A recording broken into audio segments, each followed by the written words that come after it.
Immortality, right? It's great. Pretty sweet. Who wouldn't want to live forever? Well, me. That's freaking who. Welcome back to Happy Fun Times with Mylan Aikman. Today I'm gonna ruin not dying for you. So, I guess I'm oversimplifying here. Some kinds of immortality suck. And that's the part of this purely hypothetical situation that's been doing very real damage to my sleep schedule for the past few months. First, I want to say that when I'm talking immortality in this video, I'm talking about the inability to be killed. I'm not necessarily talking about never aging or dying from old age, though that'd make what I'm about to talk about objectively worse if you tack it on. There are a lot of different ways to live forever. In anime, not in real life, in anime. Anyway, I've strung you along long enough. Why does it suck so bad? Why is the thought of never having to wear a cast again keeping me up at night? Well, it's about the implications. No matter what kind of immortality you've got to figure out you have it somehow. And if you're not born with it, the various ways you can figure out a bullet to the head won't kill you are not fun. Having the infinite capability to cheat death is often accompanied by mental, emotional, and physical trauma, and let me tell you that I would not choose trauma if I had a choice. That stuff sticks with you. And if you're the wrong kind of immortal, it can stick with you for a long, long time. First, let's talk trauma and why it's so sticky.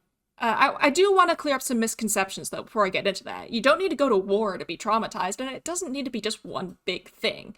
There's a metric traumatic ton of things that can mess you up in a billion different ways. Basically, anything that makes you fear for your life, short or long term, can be traumatic, even if it's not an actual threat. The more it happens, the worse the trauma gets. The thing about trauma is that it's not actually all in your head. Or, well, I mean, it kind of is, but, like, it's not in your head like you gotta get your thoughts in order, it's in your head like your physical brain is literally different. See, it's no news to clinical neuroscientists that trauma causes physical changes. Stuff like PTSD doesn't just increase negative thoughts and emotions like fear, helplessness, and intrusive memories, it also messes with your literal physical body, both inside and outside of the brain. Let's get a bit technical here. We don't really know too much about how memory works on a physical level, but it's not like we know nothing. One of the ways the brain seems to store memories is by strengthening neural pathways, which are kind of chains of neurons all strung together like string lights. This makes it easier and faster for frequently used pathways to pass along signals and activate other parts of the brain. That's kind of part of why practice makes perfect, and not just for physical exercise. The more you think or do something, the better the brain gets at doing it. You do a lot of Tetris, you're going to get better at Tetris. You do a lot of Where's Waldo? That loser cannot escape your notice. Your brain's pretty much tailoring itself to be better at processing common information.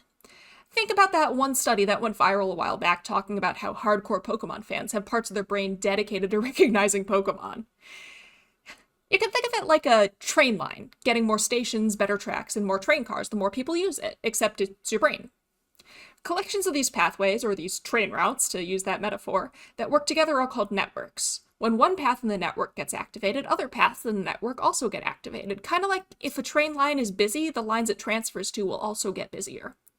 I really want to stress that this is like a super rough metaphor and it's not 100% accurate. Now, there are networks for all kinds of things, emotions, memories, and thought patterns, and in the case of trauma, well, fear would be the primary emotion network involved. In PTSD, the fear network becomes super strong and super sensitive. When one part of it's activated, maybe due to a memory or a sight or a smell or a sound, the rest of it activates in something called a cascade. To keep it super simple, trauma changes your brain in ways that makes a small scare much more likely to spiral into absolute terror, and makes it easier for that small scare to happen in the first place. It's kind of like a pebble causing a landslide. Now, let's say somebody is in a serious car crash and is extremely frightened or badly injured. When they think back to how they felt like they were going to die in the crash, they might also think of the sensation of the squeaky pleather seats that jingle on the radio or impatient honking drivers. This can link the neural pathways that process those sensations and their fear network, which makes it more likely that squeaky seats, ad music, and honking will kickstart their fear network. That's pretty much what getting triggered is. One part of your brain activates from perceiving something, and that activation overflows into the mortal terror part of your brain. That, oh shoot, I'm gonna die, part of you starts running out of control because your trauma created a strong neural pathway between those things in your brain. Or at least that's what triggered meant before it kind of escaped clinical containment and got all diluted. It's not just one-off incidents like car crashes that can do this, by the way. It's also long-standing circumstances, like living in an abusive household. If you want to learn more about exactly what parts of the brain are affected and how, check out Kim, Lee, and Yoon 2020. It's specifically in the context of PTSD, but it's a good review on chemical and neurological changes that go with post-traumatic stress. Moving on. So I've talked about how trauma creates physical changes in the brain. That's part of why it's so difficult to treat. You're not just trying to change how you think, you're trying to physically rewire the brain, except it's not wires. It's soft, squishy flesh that you can't exactly chop, tape, and solder. But that's with your average Joe. What if you were going to live forever? There are a lot of different ways a character can be immortal, and there's a lot of ways trauma can play into it. Of course, I'm just throwing out wild guesses because I literally cannot help myself. I don't actually know any immortals or anything, so feel free to share your own thoughts in the comments section. Invulnerability. These characters are immortal because you can't so much as put a scratch on them. It's not that they survive mortal wounds, it's that they can't be wounded in the first place. I'd consider Saitama from One Punch Man to fall into this category. Of course, being immune to physical damage doesn't mean you're invincible to psychic damage. I wouldn't consider neuroplasticity, that is the way neurons rewire themselves, a form of injury, so I'd say immortal characters with ordinary invincibility are just as susceptible to trauma as everyone else. Good thing for Saitama, he seems pretty hard to face. Alright, so what if you can heal? Let's say you get injured, but you can recover from literally any injury. What then? Well, first, there's the question of whether your healing powers would consider the type of rewiring we see in people with PTSD to be like an injury. Nothing physical has actually been damaged, so to speak. It's just the brain doing kind of what the brain does, making connections. Second life and reduce. Okay, let's say you can get injured, but you can recover from any injury. What then? Well, first there's the question of whether your healing powers would consider that type of rewiring we see in people with PTSD to be an injury. I mean, nothing physical's been damaged, so to speak. It's just the brain kind of doing what the brain does. It's making connections. I'm going to be engaging in one of my favorite hobbies here, wild speculation, about which types of immortality would consider this damage and which wouldn't. I'm also treating it as if neuroplasticity in trauma is inherently different from neuroplasticity in other types of learning, because if it wasn't that, it'd suggest that immortal characters cannot learn anything new, which would be really inconvenient to and inconsistent with most stories. If you're writing your own fictional character, that could be a fun set of problems to consider for your immortal characters. Anyway, there's a lot of different types of healing that I think have different implications, so let's get into it. Let's start with reconstitution. Defining reconstitution as the type of immortality we see in Baccano. The immortals in Baccano don't so much heal from injury as all the bits in their body just return to them. It almost feels like their bodies are rewinding to a point before they were injured. This has some pros and cons. If you don't experience life-altering trauma before you acquire immortality, like Isaac and Miria, it seems like your brain would probably just remain in or revert to its untraumatized state after a frightening event. Your thoughts and emotions might remain upset, and the memories might be pretty unpleasant, but the trauma probably wouldn't be encoded in your brain itself. If you do experience trauma before immortality, though, like Cheslaw, who witnessed the horrors of war and terrorist attacks at a very young age, you're probably pretty much stuck with it. It's even possible that any attempts to weaken the connections caused by the trauma would be unsuccessful because of your body's determination to return itself to its original state. Ches does seem to have some severe clinical level trauma from the horrific abuse he endured after becoming immortal, but it's possible that only became as severe as it did because his brain already had a strengthened fear network from his previous experiences. Okay. But what if you're actually healing and creating new tissue instead of just reverting to a state before you were injured? Some characters can heal from any wound, but they can't heal instantaneously. They might heal faster and better than an ordinary human, but their injuries will linger with them for a while. Him in for good, but he can't just... Let's take Shay Lian from Heaven Official's Blessing as an example. He's immortal, he doesn't age, and even getting stabbed in the heart 100 times in a row can't do him in for good. But he can't just magically recover in seconds. It can take him anywhere from several months to 4 years to fully recover from fatal injuries. This would also give more than enough time for the brain to rewire itself in response to trauma, but this also leaves hope for recovery. But what if the thing about trauma impacting the brain is that it takes time. Your brain can't rewire itself in an instant. That's probably why psychologists and neuroscientists have found ways to reduce the likelihood of developing PTSD if you do things like play Tetris as soon as you can after experiencing a traumatic incident. What if you're like Araragi and the other vampires in Monogatari and can heal almost instantaneously? If you're healing so fast that you experience minimal, if any, fear or distress from the injury, then you probably won't experience any neurological effects of trauma. You have an extra layer of protection too if you're like Gojo from Jujutsu Kaisen. He can actually refresh his brain into optimal condition using his healing factor, meaning that he theoretically might be able to intentionally heal any changes to his brain that come as a result of trauma. Any character with similar powers might have to repeat that process periodically if they don't get some therapy to stop lingering on upsetting thoughts.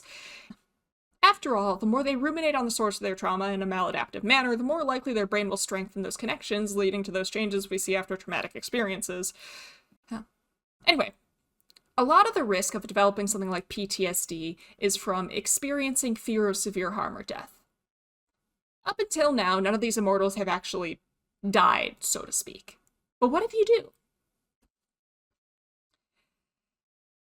This one is kind of the ultimate kind of healing, or rather, complete recovery only after death. You have to die first for it to happen. This is interesting. If you only resurrect once and death still holds some kind of fear for you, I imagine you're still at risk for neural changes in response to trauma. But if you're either not aware that you've died, like Tsukihi from Monogatari, or if it's just something completely routine to you, like Hayat from Excel Saga, those changes may not occur. But that's just if your form of resurrection is restoring your old body. What about if your form of resurrection involves getting a new body entirely? Some characters already have spare bodies lying or walking around in case they die. This can take a few different forms. The first case is when you have blank slates waiting for you, like Toko from Mahotsukai no Yoru and Rei from Neon Genesis Evangelion. These bodies are essentially perfect copies of the character, with a fresh brain ready for memories to be shoved into it. This body isn't the one that experienced the fear of death directly, so I imagine it'd be much harder for any neuronal changes to happen there. It would take a lot of rumination on the event for those pathways to form. If you have pre-existing changes to your brain as a result of trauma in the old body, switching to a new one might even be almost like therapeutic for them. It would remove those strength and connections in the brain caused by the trauma. If they're already addressed the emotional and cognitive components of their trauma, this would be the final nail in the coffin of recovery. That's a weird metaphor. Anyway, what if the body you're jumping to isn't a blank slate? What if it's somebody else's body? A person with their own thoughts, feelings, and experiences, like Orochimaru from Naruto or Mukuro from Reborn. Well, that's another interesting case. It may have some of the benefits of jumping into a blank slate body, but it's risky. Orochimaru in particular is making some questionable decisions at best. He seems to specifically pick traumatized people to body snatch, like Sasuke. That means he's jumping into a body with an overdeveloped fear network. He might just see a full moon that means absolutely nothing to him, and that could end up sending a cascade through Sasuke's overdeveloped fear network, sending him into a panic attack. Like, dang, can you imagine? What I'm saying is do some more background research before you body snatch someone to make sure you don't give yourself some PTSD. Okay. What if it's the ultimate blank slate, though? So after you die, you're not hopping into an empty body, and you're not stealing somebody else's body either. You're starting over from nothing. You're reborn as a baby. Let's take Aqua and Ruby Hoshino from Oshinoko for our example for this one. They both experienced trauma before their deaths. Aqua is pretty much murdered, and Ruby experienced a hell of a lot of parental neglect. But after being reborn, they've got fresh new baby brains. As an additional bonus for Aqua, he states that he wasn't really consciously aware for the first few months after he was reborn. That probably helped buffer him from those thoughts and emotions continuing on to his second life, and reduced the likelihood of his brain rewiring itself in response to his murder by giving him significant emotional distance from the event. That's why I really love how Tokyo Blade Arc makes it clear that Aqua's PTSD isn't a result of his past life, it's a result of witnessing Ai's death. The reincarnation makes it a fantasy situation, but I think how it played out is pretty consistent with how we understand the physical effects of trauma. And that's neat. Anyway. While human and humanoid immortality isn't real, its presence in fiction raises a lot of interesting questions about how real-life psychological knowledge might apply in fictional worlds. Today we talked about how neurological effects of trauma might manifest in immortal characters, and how it largely depends on the type of immortality they have. If you're a fan, a writer, or a scientist, I'd love to hear your thoughts on the matter. The introduction of this video was based on empirical research, but the rest is pure wild speculation based on that research. Do you agree with my thoughts? Do you disagree? Is there something I didn't touch on that you think's interesting? I would love to hear what you think in the comments section. That's all I have for today. See you next class, everyone.